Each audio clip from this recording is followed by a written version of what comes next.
Hi hello ಎಲ್ರಿಗೂ ನಮಸ್ಕಾರ ಶುಭೋದಯ. ಎಲ್ಲರೂ ಹೇಗಿದ್ದೀರಾ? ಸೊ ತುಂಬ ದಿನಗಳ ನಂತರ ಒಂದು ಬ್ಯೂಟಿಫುಲ್ ವೆದರಿಂದ ನಾನು ನನ್ನ ವಿಡಿಯೋನ ಸ್ಟಾರ್ಟ್ ಮಾಡ್ತಾ ಇದ್ದೀನಿ. ಯಾಕಂದರೆ ಇವತ್ತು ಬೆಳಿಗ್ಗೆನೇ ಮಳೆ ಸ್ಟಾರ್ಟ್ ಆಗಿಬಿಟ್ಟಿದೆ. ಮಳೆ ಬಂದು ನಿಂತಮೇಲೆ ವೆದರ್ ಎಷ್ಟು ಕೂಲಾಗಿರುತ್ತೆ ಅಂತ ನಾನೇನು ಹೇಳಬೇಕಾಗಿಲ್ಲ. ಸೊ ನಾನು ರಾತ್ರಿಯೇ ಬಾದಾಮಿ, ದ್ರಾಕ್ಷಿ, ಹಸಿ ಕಡಲೆನ ಶೇಂಗಾನ ನೆನೆಸಿಟ್ಕೊಂಡಿರ್ತೀನಿ ನೈಟೇ.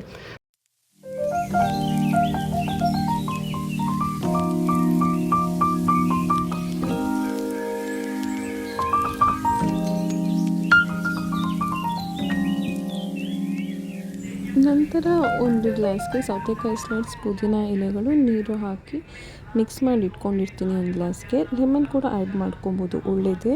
ಇದನ್ನು ಒಂದು ಏರ್ ಕಂಟೆಂಟ್ ಬಾಟಲಲ್ಲಿ ಹಾಕಿ ಬೆಳಿಗ್ಗೆನೇ ಖಾಲಿ ಹೊಟ್ಟೆಗೆ ಡಿಟಾಕ್ಸ್ ಡ್ರಿಂಕಾಗಿ ಕುಡಿಯೋದ್ರಿಂದ ಇದು ನಮ್ಮ ಬಾಡಿನ ತುಂಬಾ ಕೂಲಾಗಿರುತ್ತೆ. ಒಂದು ಸೌತೆಕಾಯಿ ನೀರಿನಂಶ ಜಾಸ್ತಿ ಇರೋದ್ರಿಂದ ಇದನ್ನು ನಮ್ಮ ಬಾಡಿನ ಡಿಹೈಡ್ರೇಟ್ ಆಗಿ ಇಟ್ಕೊಳ್ಳಲು ಸಹಾಯ ಮಾಡುತ್ತೆ. ಆ್ಯಂಡ್ ನೈಟ್ ನೆನೆಸಿಟ್ಕೊಂಡಿರೋ ಬಾದಾಮಿ, ದ್ರಾಕ್ಷಿ, ಕಡಲೆನ ಬೆಳಿಗ್ಗೆ ಅದನ್ನು ಪೀಲ್ ರಿಮೂವ್ ಮಾಡಿಬಿಟ್ಟು ಮಕ್ಳಿಗೆ ಕೊಡೋದ್ರಿಂದ ತುಂಬಾ ಬೆನಿಫಿಟ್ ಇದೆ. ಆ್ಯಂಡ್ ಮಕ್ಕಳಿಗೆ ಅಂತಲ್ಲ, ದೊಡ್ಡವರಿಗೂ ಅಷ್ಟೇ ನೆನೆಸಿಟ್ಟಿರೋ ಬಾದಾಮಿ ತಿಂದರೆ ತುಂಬಾ ಒಳ್ಳೆಯದಿದೆ.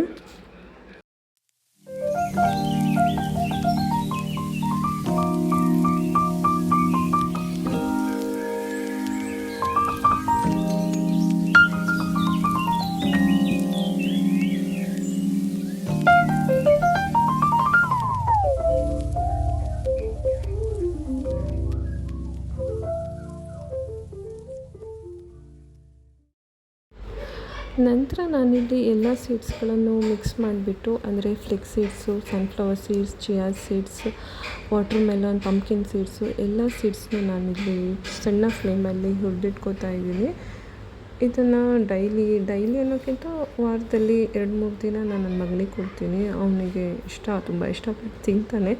ಸೊ ಇದನ್ನು ನಾನು ರೆಡಿ ಇಟ್ಕೊಂಡಿರ್ತೀನಿ. ಈವ್ನಿಂಗ್ ಟೈಮಲ್ಲಿ ಕೊಡೋದ್ರಿಂದ ಒಳ್ಳೆಯದೇ. ಈವ್ನಿಂಗ್ಗೆ ಬೇರೆ ಏನೇನೋ ಬಿಸ್ಕೆಟು ಅದು ಇದು ಚಾಕ್ಲೇಟ್ ಎಲ್ಲ ಕೊಡೋದು ಬದಲು ನಾವು ಈ ಸೀಡ್ಸ್ನ ಫ್ರೈ ಮಾಡಿ ಇಟ್ಕೊಂಡು ಒಂದು ಬಾಕ್ಸಿಗೆ ಹಾಕಿಟ್ಕೊಂಡ್ರೆ, ಗಾಳಿ ಹೋಗದಿರೋ ಥರ ಒಂದು ಬಾಕ್ಸಿಗೆ ಹಾಕಿಟ್ಕೊಂಡ್ರೆ ಇದು ಮೆತ್ತಗಾಗಲ್ಲ.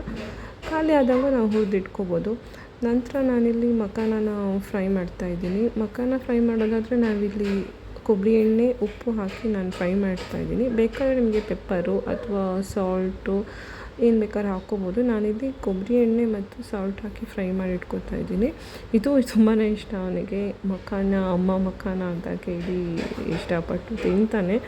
ಸೊ ಹೆಲ್ದಿ ಫುಡ್ ಅಲ್ವಾ, ನಾನು ಇದನ್ನು ರೆಡಿ ಇಟ್ಕೊಂಡಿರ್ತೀನಿ ಯಾವಾಗಲೂ.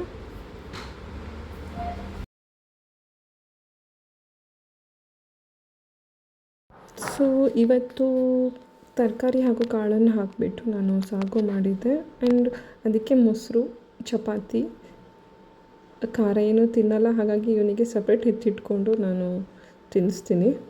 ಆ್ಯಂಡ್ ಇವತ್ತು ಮಧ್ಯಾಹ್ನ ಊಟಕ್ಕೆ ಮಾವಿನ ಹಣ್ಣಿನ ಸಾಸಿವೆ ಮಾಡ್ತಾಯಿದ್ದೀನಿ. ಆಲ್ರೆಡಿ ನಾನು ಇದನ್ನು ಅಪ್ಲೋಡ್ ಮಾಡಿದ್ದೀನಿ ಶಾರ್ಟ್ಸಲ್ಲಿ. ಸೊ ಹೇಗೆ ಮಾಡೋದು ಅಂತ ಹೇಳಿಬಿಟ್ಟು ನಾನು ಕಂಪ್ಲೀಟಾಗಿ ವಿಡಿಯೋನ ಹಾಕ್ತಿದ್ದೀನಿ. ಆಲ್ರೆಡಿ ಇದು ಎಲ್ರಿಗೂ ಗೊತ್ತಿರುತ್ತೆ. ನಮ್ಮ ಕಡೆ ಏಪ್ರಿಲ್, ಮಾರ್ಚ್, ಮೇ ತಿಂಗಳಲ್ಲಿ ಇದು ಜಾಸ್ತಿ ಸಿಗೋ ಕಾರಣದಿಂದ ಇದನ್ನು ಈ ಕಡೆ ಜಾಸ್ತಿ ಯೂಸ್ ಮಾಡ್ತಾರೆ.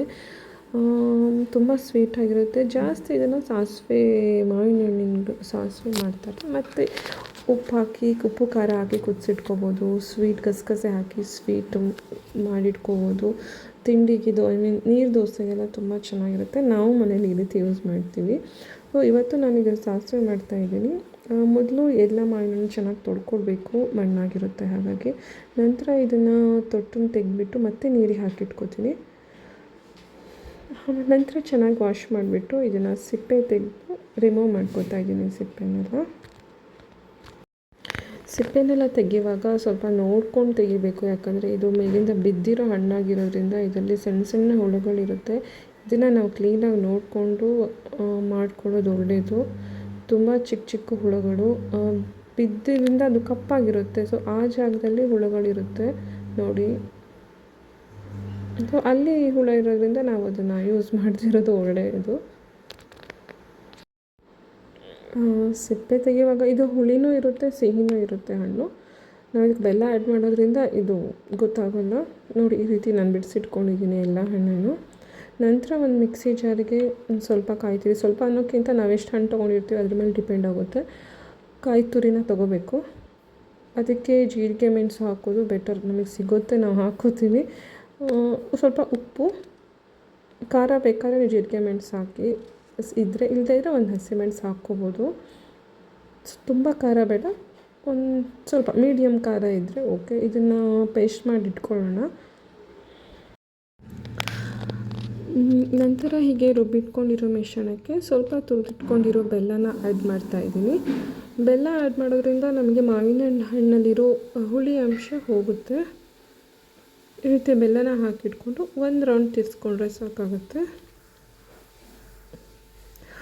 ಆಮೇಲೆ ಇದನ್ನ ಬಿಡಿಸಿಟ್ಕೊಂಡಿರೋ ಮಾವಿನ ಹಣ್ಣನ್ನು ಸ್ವಲ್ಪ ಕಲಿಸ್ಬಿಟ್ಟು ಅದರ ರಸ ಹಿಂಡ್ಕೋಬೇಕು. ಈ ರೀತಿ ಹಿಂಡ್ಕೊಂಡ್ರೆ ನಾವು ಏನು ಮಿಕ್ಸಿ ಮಾಡಿ ಇಟ್ಕೊಂಡಿರ್ತೀವಲ್ಲ ಅದು ಇದ್ರ ರಸ ಮಿಕ್ಸ್ ಆಗಿ ಒಳ್ಳೆ ಟೇಸ್ಟ್ ಸಿಗುತ್ತೆ. ನಾನು ಅರ್ದಿಟ್ಕೊಂಡಿರೋ ಪೇಸ್ಟ್ನ ನಾನು ಇದಕ್ಕೆ ಹಾಕ್ಕೋತಾ ಇದ್ದೀನಿ. ಕಾಯಿ ಸ್ವಲ್ಪ ಜಾಸ್ತಿ ಇದ್ರೇ ಒಳ್ಳೆಯದು, ತುಂಬ ಟೇಸ್ಟ್ ಇರುತ್ತೆ, ಚೆನ್ನಾಗೂ ಬರುತ್ತೆ. ಇದನ್ನು ರೈಸ್ಗೆ ಅಥವಾ ದೋಸೆ, ಚಪಾತಿ, ನೀರು ದೋಸೆಗೆ ಚೆನ್ನಾಗಿರುತ್ತೆ. ನಾನಿವತ್ತು ಮಧ್ಯಾಹ್ನ ಊಟಕ್ಕೆ ಮಾಡ್ಕೊಂಡಿರೋದು. ನಂತರ ಇದಕ್ಕೆ ಸ್ವಲ್ಪ ಬೆಳ್ಳುಳ್ಳಿ ಬಿಡಿಸಿ ಒಗ್ಗರಣೆ ಹಾಕ್ಕೊಂಡ್ರೆ ಚೆನ್ನಾಗಿರುತ್ತೆ. ಕೆಲವರು ಬೆಳ್ಳುಳ್ಳಿ ಹಾಕ್ಕೋತಾರೆ, ಇನ್ನು ಕೆಲವರು ಹಾಕ್ಕೊಳ್ಳಲ್ಲ, ಆಪ್ಷನಲ್ಲಿತ್ತು.